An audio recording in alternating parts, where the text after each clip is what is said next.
Hello viewers, progress tuition গ্রুপে সকলকে স্বাগত জানাই। তোমরা থাম্বনেল দেখে বুঝতে পেরেছো এই ভিডিওর মাধ্যমে আমরা অবতল দর্পণ দ্বারা গঠিত যে প্রতিবিম্ব রয়েছে তাদের প্রকৃতি নির্ণয় করা শিখব। তো দেখে নেওয়া যাক, আমরা আগের ভিডিওতে আলোচনা করেছিলাম উত্তল দর্পণ দ্বারা যে প্রতিবিম্ব গঠিত হয় তার প্রকৃতি নির্ণয়। তো প্রতিবিম্ব গঠন করার জন্য যে 5টা কন্ডিশন ছিল সেগুলো একটু জেনে রাখতে হবে। তো আমি এই ভিডিওতেও আলোচনা করব জিনিসগুলো, তোমরা একটু মন দিয়ে দেখবে। আসলে খুবই সহজ একটা টপিক, কিন্তু ম্যাক্সিমাম ছেলে মেয়েদের কাছে এটা একটা ভয়ের কারণ হয়ে থাকে। তো দেখো, একটু সিস্টেমে পড়তে হবে। তো অবতল দর্পণ জিনিসটা কিরকম? অবতল যে দর্পণের প্রতিফলক তলটা ভেতরের দিকে বাঁকা থাকে তাকে অবতল দর্পণ বলে। M1 M2, আর এই যে এটা প্রধান ছেদ, এর মধ্যবিন্দু যেটা থাকে সেটাকে আমরা বলি পি বা পোল। এর বাইরের দিকের তলটা এভাবে প্রলেপ দেওয়া থাকে। তোমরা যখন ছবি আঁকবে তো অবশ্যই এভাবে দাগ কেটে দেবে, তাহলে বোঝা যাবে যে এটা অবতল দর্পণ। এই অবতল দর্পণের মেরু এবং এই যে দর্পণটা রয়েছে এটা একটা গোলকের অংশ ছিল, তার একটা কেন্দ্র ছিল এরকম পজিশনে কেন্দ্র। তো সেটাকে বলা হয় বক্রতা কেন্দ্র। এই বক্রতা কেন্দ্র এবং মেরু, এই যে বক্রতা কেন্দ্র রয়েছে এবং মেরু রয়েছে, এই সংযোগকারী যে সরলরেখা সেটাকে বলা হয় প্রধান অক্ষ। তাহলে এভাবে আমরা একটা প্রধান অক্ষ এঁকে নিলাম, এটাকে আমরা নাম দিলাম এক্স এক্স বা এক্স ওয়াই, যা খুশি নাম দিতে পারো। তো এর কতগুলি কন্ডিশনে প্রতিবিম্ব গঠন হয়, কতগুলি বিন্দুতে বা কতগুলি টাইপের প্রতিবিম্ব গঠন হয় আমরা দেখে নেব। তাহলে এর আমাদের পয়েন্ট খুঁজতে হবে, কি কি পয়েন্ট আছে। তো আমরা দেখতে পাচ্ছি এখানে একটা বক্রতা কেন্দ্র রয়েছে সি, বক্রতা কেন্দ্র সি রয়েছে। বক্রতা কেন্দ্র এবং মেরু এর মধ্যবর্তী একটা বিন্দু পাওয়া যায়, সেটাকে বলা হয় ফোকাস। ফোকাসের সংজ্ঞা যখন বলেছিলাম তখন বলেছি যে প্রধান অক্ষের সমান্তরাল রশ্মি প্রতিফলনের পর যে বিন্দুতে মিলিত হয় অবতল দর্পণের ক্ষেত্রে সেটাই হয়ে যায় ফোকাস। তাহলে এটা হচ্ছে আমাদের ফোকাস। এরপরে রয়েছে বক্রতা কেন্দ্র, এর পাশের একটা বিন্দু এবং এই জায়গায় দেখো অসীম। তাহলে কতগুলি বিন্দু পেলাম? একটা হচ্ছে অসীম, একটা অসীম এবং বক্রতা কেন্দ্রের মধ্যবর্তী বিন্দু, আরেকটা পাচ্ছি বক্রতা কেন্দ্র। এবার বক্রতা কেন্দ্র আর যে ফোকাস এদের মাঝেও তো একটা বিন্দু থাকতে পারে, মানে অবস্থান। এই বিন্দু বলতে থাকতে পারে বলতে কি বলতে চাইছি, এটা বলতে চাইছি যে আমরা এই রেখার মধ্যে কতগুলি সঠিকভাবে অবস্থান বার করতে পারবো। সঠিকভাবে বলতে গেলে যে আমরা অসীম বলে একটা বিন্দু পাচ্ছি, বক্রতা কেন্দ্র তো রয়েছে, তাহলে এদের মাঝের একটা অবস্থানে আমরা বস্তু রাখতে পারবো। এরপরে এই যে বক্রতা কেন্দ্র রয়েছে আর ফোকাস রয়েছে, এদের মাঝেও একটা বস্তুকে আমরা রাখতে পারি, ফোকাসে রাখতে পারবো। এবং ফোকাস আর এই যে মেরু রয়েছে এদের মধ্যেও একটা বস্তু আমরা রাখতে পারবো। আর এই যে মেরু রয়েছে একটা বিন্দু, কিন্তু মেরুতে তো আমরা কোনো বস্তু রাখতে পারবো না, যেহেতু এটা দর্পণের মধ্যেই অবস্থিত। তাই আমাদের টোটাল কতগুলি বিন্দু হলো দেখে নেওয়া যাক। দেখো, একটা, অর্থাৎ মেরু এবং ফোকাসের মাঝে একটা, ফোকাস 2 নাম্বার। 3 নাম্বার হচ্ছে ফোকাস আর বক্রতা কেন্দ্রের মাঝে। 4 নাম্বার হচ্ছে এই যে বক্রতা কেন্দ্র রয়েছে সেটা নিজে একটা বিন্দু। এরপরে রয়েছে বক্রতা কেন্দ্র এবং অসীম এর মধ্যবর্তী একটা বিন্দু, আর একটা রয়েছে অসীম। তাহলে একটা, দুটি, তিনটি, চারটি, পাঁচটি এবং ছয়টি, টোটাল 6টি অবস্থানে অবতল দর্পণ দ্বারা যে প্রতিবিম্ব গঠন হয় সেটা আমরা আলোচনা করব। তো দেখে নেওয়া যাক, একে একে আমরা দেখছি। প্রথমে আমরা অসীমে রাখবো, অসীমে একটা বস্তুকে রাখছি। তো এই বিন্দুগুলো এখন আমাদের দরকার নেই, এগুলো মুছে দিচ্ছি পয়েন্টগুলো। তো অসীমে একটা বস্তু রাখলাম। অসীমে থাকলে এর প্রকৃতি কেমন হবে তার জন্য আমাদের এখান থেকে আলোক রশ্মি পাঠাতে হবে। আমরা জানি অসীম থেকে আগত সমস্ত আলোক রশ্মি প্রধান অক্ষের সমান্তরাল হয়, তাহলে এক্ষেত্রে প্রধান অক্ষের সমান্তরাল রশ্মি নিয়ে যাবো। এখান থেকে প্রধান অক্ষের সমান্তরাল রশ্মি নিয়ে যাওয়া হলো। প্রধান অক্ষের সমান্তরাল রশ্মি দর্পণে প্রতিফলনের পর অবশ্যই ফোকাস দিয়ে যায়। তাহলে এখান থেকে প্রতিফলনের পর দেখো এমনিতেও বোঝা যাচ্ছে, এই যে অংশটা কল্পনা করো, এটা দেখো নিচের দিকে ঢাল আছে, তাহলে নিচের দিকে বেঁকে যাবে। এই রশ্মিটা ফোকাস হয়ে নির্গত হবে। আপতিত রশ্মি যদি প্রধান অক্ষের সমান্তরাল হয় তাহলে ফোকাস দিয়ে যায়, এটা ঠিক আছে। আরো একটা, যেহেতু আমরা যে কোনো প্রতিবিম্ব গঠনের সময় যে কোনো দুটো রশ্মি নিয়ে যাব, এবার অসীম থেকে তো শুধুমাত্র সমান্তরালই সম্ভব, তো সমান্তরাল আরেকটা রশ্মি নিয়ে যাচ্ছি এরকম অবস্থানে। এটাও দেখো সমান্তরাল রশ্মি, তাই প্রতিফলনের পর অবশ্যই ফোকাস দিয়ে যাবে। তো এই যে প্রতিফলনের পর রশ্মিগুলো যে জায়গায় মিলিত হলো, আসলে সেই জায়গায় তার শীর্ষটা গঠিত হয় এবং দেখো এখানে প্রতিবিম্ব গঠন হবে। শীর্ষ এবং এই যে মাঝামাঝি অবস্থানটা এক জায়গাতেই পরিণত হয়েছে, অর্থাৎ একটা ছোট্ট বিন্দুতে পরিণত হয়ে গেছে। তাহলে বৈশিষ্ট্য আমরা কি লিখতে পারি? যদি কোনো বস্তুকে আমরা অসীমে রাখি তাহলে তার আকার হবে খুবই ক্ষুদ্র, অর্থাৎ একটা বিন্দু আকার হয়ে যাচ্ছে। এবং অবস্থানটা কোথায়? সেটা হচ্ছে এই যে মেরু রয়েছে এবং মেরু আর এই যে বক্রতা কেন্দ্র এর মাঝে, অর্থাৎ ফোকাসেই তৈরি হয়ে গেছে। তাহলে অবস্থান প্রথমে বলবো যে বৈশিষ্ট্য, বস্তু কখন কোথায় রয়েছে? বস্তু রয়েছে অসীমে। বস্তু যখন অসীমে থাকে, তখন এর প্রথম প্রথম বৈশিষ্ট্য বলতে অবস্থান বলতে হয়। প্রথমে অবস্থান বলতেছি, অবস্থান। প্রতিবিম্ব কোথায় গঠিত হবে? প্রতিবিম্ব গঠিত হবে ফোকাসে। লেখন লিখে দিতে হবে ফোকাস। এভাবে ছবি সহ তোমাদের দেখাতে হবে। 2 নাম্বার, এর আকার। আকার কেমন? আকার হচ্ছে খুবই ক্ষুদ্র। আকার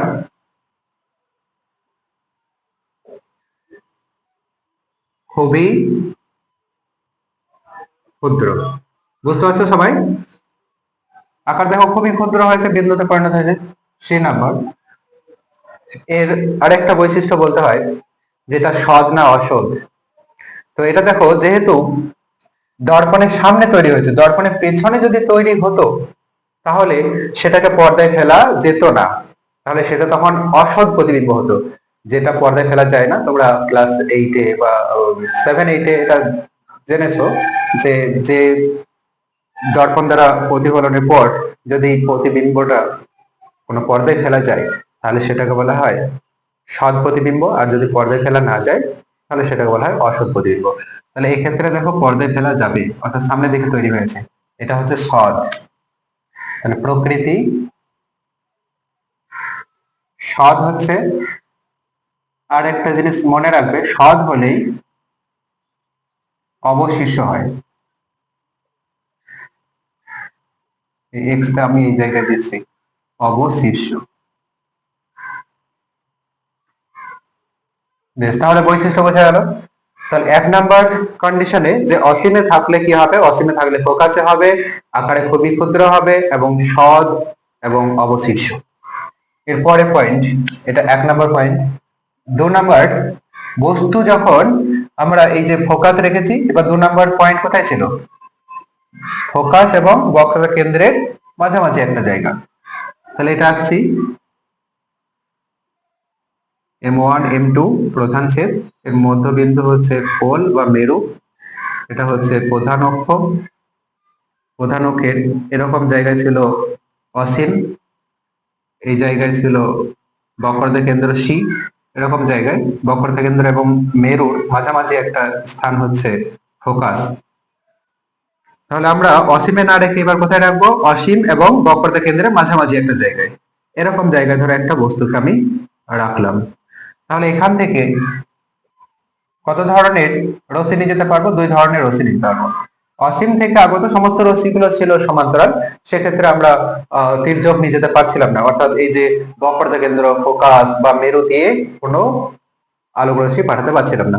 এক্ষেত্রে কিন্তু আমরা পারবো। তাহলে এখানে একটা সমান্তরাল রশ্মি নিয়ে যাচ্ছি। সমান্তরাল রশ্মি প্রতিফলনের পর কি হয়? অবশ্যই ফোকাস দিয়ে যায়, ফোকাস দিয়ে গেল। আর একটা আমরা দেখো তখন এই যে ফোকাস রয়েছে অথবা বক্রতা কেন্দ্র রয়েছে অথবা মেরু, যে কোনো অবস্থান দিয়ে আমরা পাঠাতে পারি।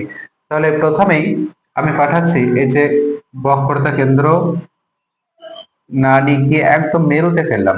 তাহলে মেরুতে গেলে 5 নাম্বার যে কন্ডিশনটা ছিল আগের ভিডিওতে আমি আলোচনা করেছি, যে আপতন কোণ যতটা হয় প্রতিফলন কোণও ঠিক ততটাই হয়, এইভাবে এই প্রতিবিম্বটা গঠন হবে। তাহলে এইভাবে বেড়ে যাবে, এই যে যতটা কোণ উপরে ছিল ঠিক ততটা কোণই হচ্ছে নিচেতে তৈরি হয়েছে। তাহলে কোথায় মিলিত হলো দেখো, আমি বললাম যে যে জায়গায় মিলিত হবে সে জায়গায় এর শীর্ষটা গঠন হবে, অর্থাৎ এরকম জায়গাতে শীর্ষটা গঠন হচ্ছে। আকারটা দেখো তো, বস্তুর তুলনায় প্রতিবিম্বের আকার অনেকটা ছোট হয়ে গেছে। তাহলে বৈশিষ্ট্য কি কি বলবো, প্রথম অবস্থান বলে দিতে হয়, অবস্থান। তাহলে আগে লিখতে হবে যে বস্তু যখন অসীম এবং বক্রতা কেন্দ্রের মাঝে থাকে, বস্তু যখন অসীম এবং বক্রতা কেন্দ্রের মধ্যে থাকে, তখন বৈশিষ্ট্য কি হবে, অবস্থান বলতে হবে প্রথম। অবস্থান কোথায় তৈরি হলো, বক্রতা কেন্দ্র এবং ফোকাসের মাঝে। বক্রতা কেন্দ্র, বুঝতে পারছো সবাই, বক্রতা কেন্দ্র ও ফোকাসের মাঝে।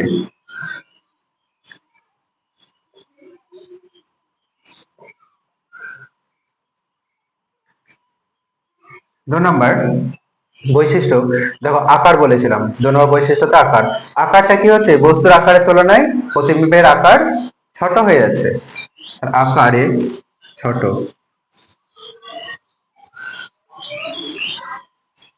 খুবই ছোট নয় কিন্তু ছোট। Option C. এখানে বলতে হবে বৈশিষ্ট্য প্রকৃতি, প্রকৃতি কেমন, প্রকৃতি হয়ে যাবে যে এটা, দেখো আগেরটাও বলেছিলাম সৎ হয়েছিল এবং অবশিষ্ট, কিন্তু এখানে আমরা দেখতে পাচ্ছিলাম না যে অবশিষ্ট না সমশিষ্ট, কারণ একটা বিন্দুতে পরিণত হয়েছিল, যেহেতু একটা খুবই ছোট্ট বিন্দুতে পরিণত হয়েছে তাই এর শীর্ষ এবং পাদদেশ বুঝতে পারছিলাম না, কিন্তু আমি বলেছি সৎ হলেই সেটা অবশিষ্ট হয়। তো এখানে দেখো তার প্রমাণ তোমরা পেয়ে গেলে যে এটা সৎ হলো পর্দায় ফেলা যাচ্ছে এবং অবশিষ্ট হয়ে গেছে, তাহলে হবে সৎ অবশিষ্ট। আশা করি সবাই বুঝতে পেরেছো। তো এটা তোমরা স্ক্রিনশট নিয়ে রাখো, কারণ আমাকে আবার ছবিগুলো আঁকতে হবে। এরপরে যে অবস্থান রয়েছে, বক্রতা কেন্দ্র রয়েছে, তারপরে বক্রতা কেন্দ্র ফোকাসের মাঝে রয়েছে, টোটাল 6টা পাবো, তার মধ্যে আমরা 2টো পেয়েছি, তোমরা স্ক্রিনশট নিয়ে নাও। বেশ, ঠিক আছে।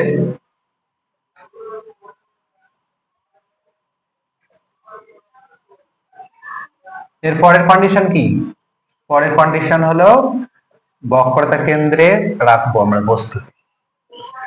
তাহলে চলো ঝটপট এঁকে নিই। এই যে একটা আঁকলাম,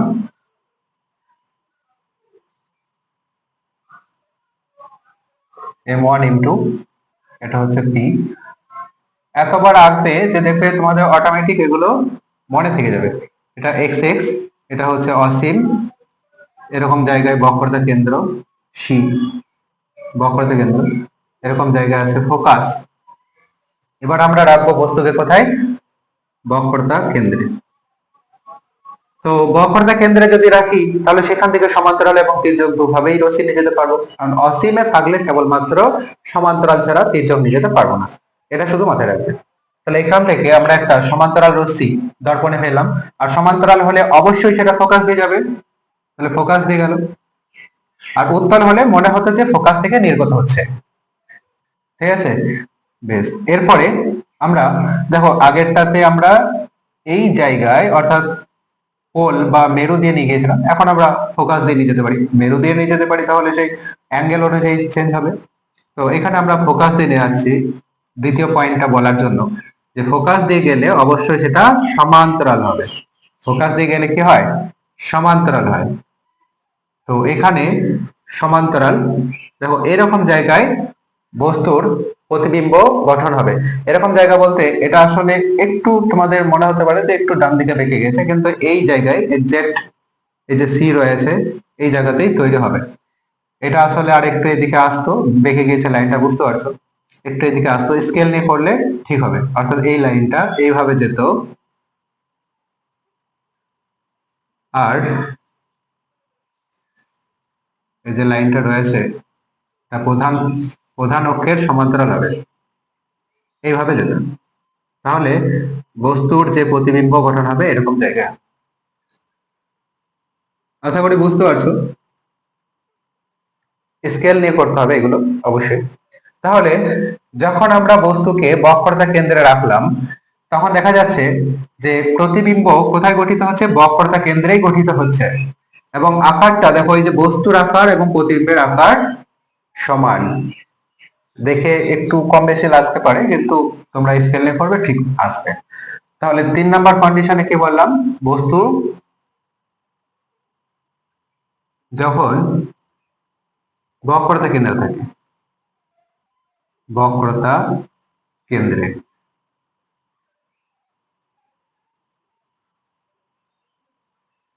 তখন বৈশিষ্ট্য 1 নম্বরে আকার বলতে হবে। প্রথমে অবস্থান বলতে হবে। অবস্থান, অবস্থান কি হবে, অবস্থান হচ্ছে বক্রতা কেন্দ্রেই তৈরি হবে। অবস্থান বক্রতা কেন্দ্র।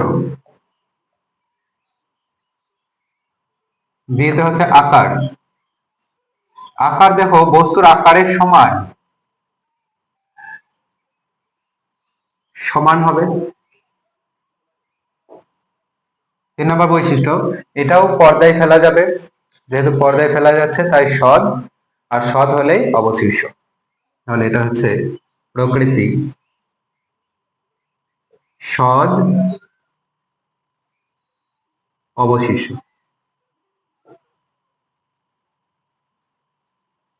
আশা করি বোঝা যাচ্ছে।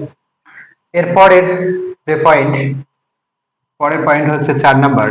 অর্থাৎ 4 নাম্বার অবস্থানে আমরা দেখব প্রতিবিম্ব গঠন। কিভাবে প্রতিবিম্ব গঠন হবে তার জন্য আরেকটা ছবি আমরা নিচেতে এঁকে নিচ্ছি। এটা একটা অবতল দর্পণ, এটা মেরু।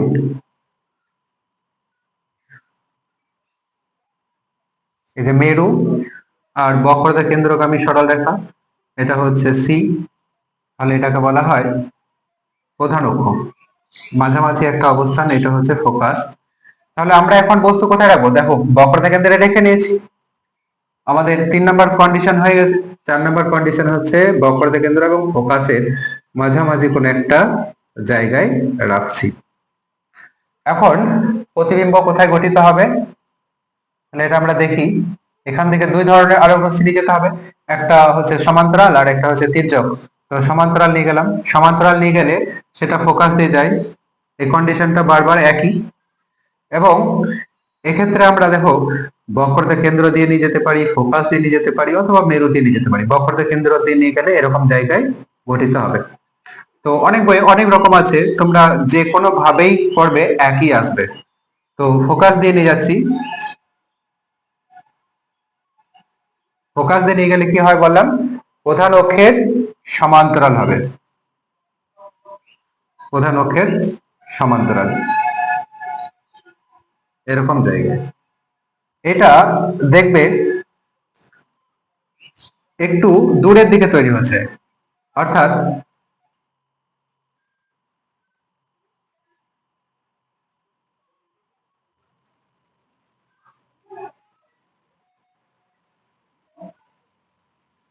বেশ চলো প্রথম থেকে আঁকি।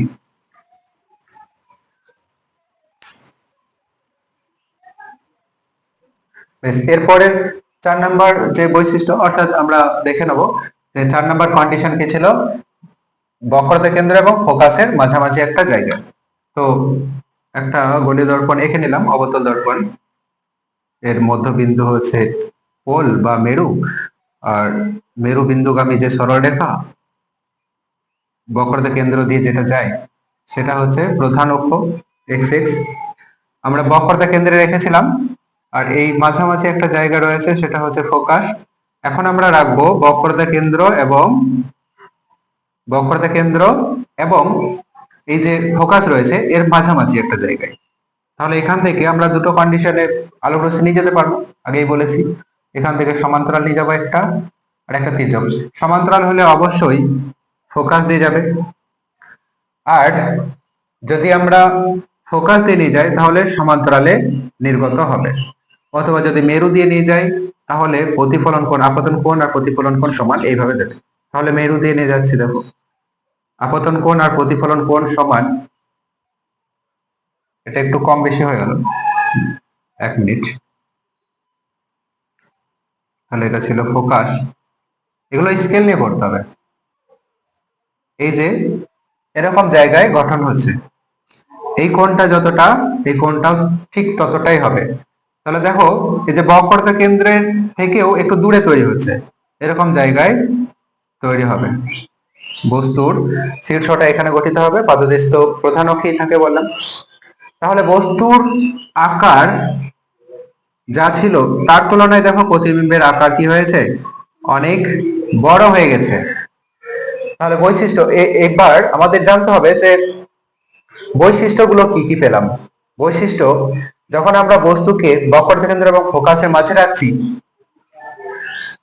তাহলে বলতে হবে বস্তু যখন বক্রতা কেন্দ্র এবং ফোকাসের মধ্যে, তখন আকার প্রথমে কি বলেছি, প্রথমে বলেছি যে অবস্থান হবে বক্রতা কেন্দ্র এবং এদিকে কি আছে, অসীম, বক্রতা কেন্দ্র এবং অসীমের মাঝে, বক্রতা কেন্দ্র এবং অসীমের মধ্যে, অসীমের মধ্যে। অর্থাৎ একটা জিনিস তোমরা খেয়াল করো, যখন অসীমে ছিল তখন ফোকাসে হচ্ছিল, অসীম থেকে যখন একটু কাছাকাছি চলে এলো তখন সেটা ফোকাস এবং এর মাঝে হচ্ছিল, মানে বক্রতা কেন্দ্রের মাঝামাঝি হচ্ছিল। অর্থাৎ দেখো প্রতিবিম্বগুলো এদিকে সরে আসছে, যখন বক্রতা কেন্দ্রে ছিল তখন বক্রতা কেন্দ্রেই হয়ে যাচ্ছিল, বক্রতা কেন্দ্র থেকে যেই এগিয়ে গেলাম দর্পণের দিকে, তো বক্রতা কেন্দ্র থেকে পেছন দিকে সরে এলো। তো এইভাবে মনে রাখতে পারো। পরের বৈশিষ্ট্য কি, এটা আকার দেখো অনেকটাই বড় হয়েছে, আকার বড়, অর্থাৎ বস্তুর আকারের তুলনায় বড়। আর 3 নম্বর বৈশিষ্ট্য, এটি সৎ পর্দায় ফেলা যাবে, সৎ এবং অবশীর্ষ প্রকৃতি, সৎ অবশীর্ষ। কি কঠিন লাগছে? একদমই ইজি, এই কন্ডিশন গুলো একটু মনে রাখবে তাহলেই হবে।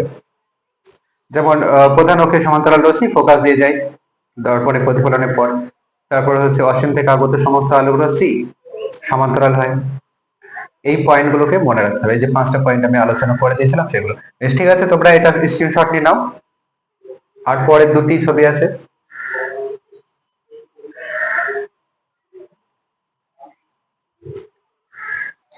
ঠিক আছে, তো চলো আমরা 5 নম্বর কন্ডিশন দেখি।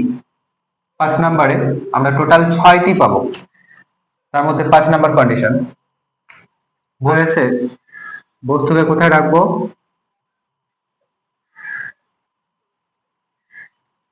অবশ্যই তোমরা এভাবে প্রলেপটা দিয়ে দেবে, মানে দাগ কেটে নেবে পরীক্ষাতে যদি পড়ে, কারণ হচ্ছে এটা না হলে বোঝা যাবে না উত্তল না অবতল।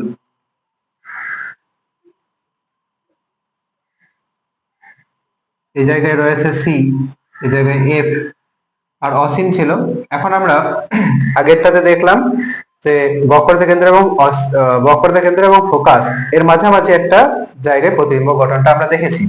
এখন দেখবো ফোকাসে যদি থাকে কোনো একটা বস্তু, ফোকাসে আছে, ফোকাস থেকে আমরা আলোক রশ্মি নিয়ে যাবো একটা সমান্তরাল আলোক রশ্মি প্রধান অক্ষের, তাহলে সেটা ফোকাস দিয়ে যাবে, ফোকাস দিয়ে এভাবে বেরিয়ে যাবে।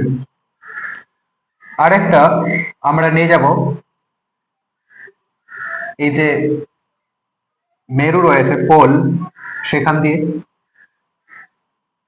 তাহলে এখানে যতটা আপতন কোণ হয়েছে ঠিক ততটাই প্রতিফলন কোণ হবে, অর্থাৎ এইভাবে প্রতিফলন কোণটা থাকবে। এগুলো স্কেল নিয়ে করবে অবশ্যই। তাহলে দেখো একটা জায়গায় অনেকটা দূরে একটা জায়গায় কি হবে, মিলিত হবে। এই রশ্মিগুলো একটু সোজা করে আঁকতে হবে। অনেক দূরে হচ্ছে অর্থাৎ অসীমে তৈরি হচ্ছে। কেমন হচ্ছে? অসীমে। তাহলে এক্ষেত্রে দেখলাম, এবং আকারটা দেখো অনেক বড় হচ্ছে, অর্থাৎ অসীমে যখন রাখছিলাম তখন ফোকাসে তৈরি হচ্ছিল, এখন ফোকাসে রেখেছি অসীমে তৈরি হবে এবং অনেক বড় হবে, সৎ হবে, কিন্তু অবশিষ্ট। তাহলে বৈশিষ্ট্য, বস্তু যখন বস্তু যখন ফোকাসে থাকে,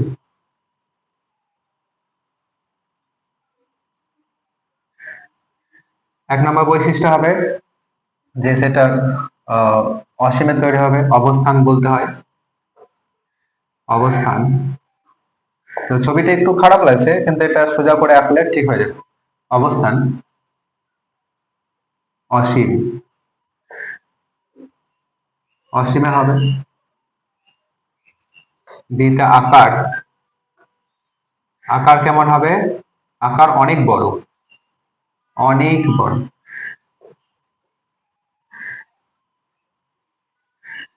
হাইলি ইনলার্জড। এরপরে এর প্রকৃতি, প্রকৃতি কেমন হবে? প্রকৃতি হবে সৎ, অবশিষ্ট। সৎ হলে অবশিষ্ট হয়।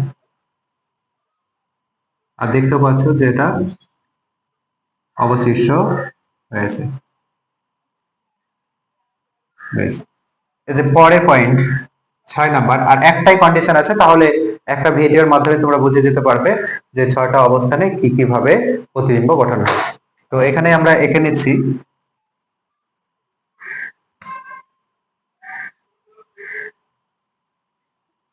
একটু এই সাইড করে আঁকতে হবে,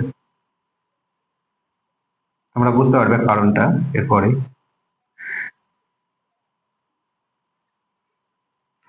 এরকম জায়গায় মেরু আছে, এখানে M1 M2, এই জায়গায় F, জায়গায় C। এবার ফোকাস এবং মেরুর মাঝামাঝি ফোকাস রাখা হয়ে গেছে আমাদের, এরকম জায়গায় রাখ। তাহলে একটা আমরা সমান্তরাল নিয়ে যাব, সমান্তরাল নিয়ে গেলে অবশ্যই ফোকাস দিয়ে যাবে। আর একটাকে আমরা এইভাবে মেরু দিয়ে নিয়ে যাচ্ছি, মেরু দিয়ে নিয়ে গেলে এই যে যতটা কোণে আপতিত হলো, প্রতিফলন কোণও ঠিক ততটাই হবে, অর্থাৎ এভাবে বেরোবে। তো দেখো এই যে রশ্মিগুলো রয়েছে, এরা দুটো পরস্পর থেকে দূরে সরে যাচ্ছে, মানে এরা কখনোই এই পাশে মিলিত হওয়ার সম্ভাবনা নেই, এই পাশে মিলবে না। তো এদেরকে যদি আমরা উল্টো দিকে বাড়াই, অর্থাৎ এভাবে, তাহলে দেখা যাবে যে একটা জায়গায় মিলিত হবে, দর্পণের পেছনের দিকে মিলিত হচ্ছে, দর্পণের পেছনের দিকে মিলিত হচ্ছে এবং অনেক বড় হচ্ছে আকারে। তাহলে এটা দেখো এই যে বৈশিষ্ট্য আছে, এই বৈশিষ্ট্যকে কাজে লাগিয়েই যে ডাক্তাররা, যে দাঁতের ডাক্তাররা যে দর্পণটা ব্যবহার করেন, অবতল দর্পণ, সেটা এই প্রিন্সিপালটাকে কাজে লাগিয়ে। তো যখন আমরা খুবই কাছাকাছি রাখি বস্তুকে ফোকাস এবং মেরুর মাঝে, তখন দর্পণের পেছনের দিকে তৈরি হয়, সমশীর্ষ হয় এবং অসৎ হয়। তাহলে এখান থেকে আমরা পেলাম বস্তু যখন ফোকাস এবং ফোকাস ও মেরুর মধ্যে থাকে, বস্তুর অবস্থানটা এরকম। তাহলে প্রথমে বলতে হবে অবস্থান দর্পণের পেছনে, দর্পণের পেছনের দিকে, পেছনের দিকে দিতে বলতে হবে যে এর আকার, আকার বড় আর সেতে এটা সৎ না অসৎ হবে দেখো, দর্পণের পেছনের দিকে তৈরি হলে আমি বলেছি যে এটাকে পর্দায় ফেলা যাবে না, তাই এটি হচ্ছে অসৎ। প্রকৃতি অসৎ,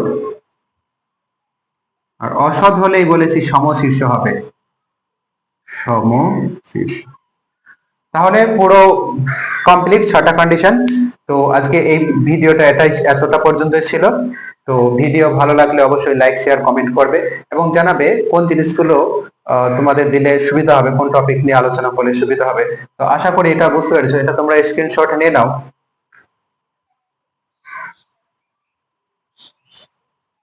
তো কি কঠিন লাগলো? পুরো ক্লাস কেমন লাগলো? কঠিন কিন্তু ছিল না। আমরা এই যে ভিডিওতে দেখেছি আগের ভিডিওতে দেখেছিলাম উত্তল দর্পণ দ্বারা গঠিত প্রতিবিম্বের প্রকৃতি নির্ণয়। তখন যে বৈশিষ্ট্যগুলো বলেছি সেগুলো যদি কেউ ভালো করে খেয়াল করে থাকো, তাহলে এই প্রতিবিম্ব গঠনগুলো তার ক্ষেত্রে খুবই সহজ লাগবে। তো থ্যাংকস ফর ওয়াচিং।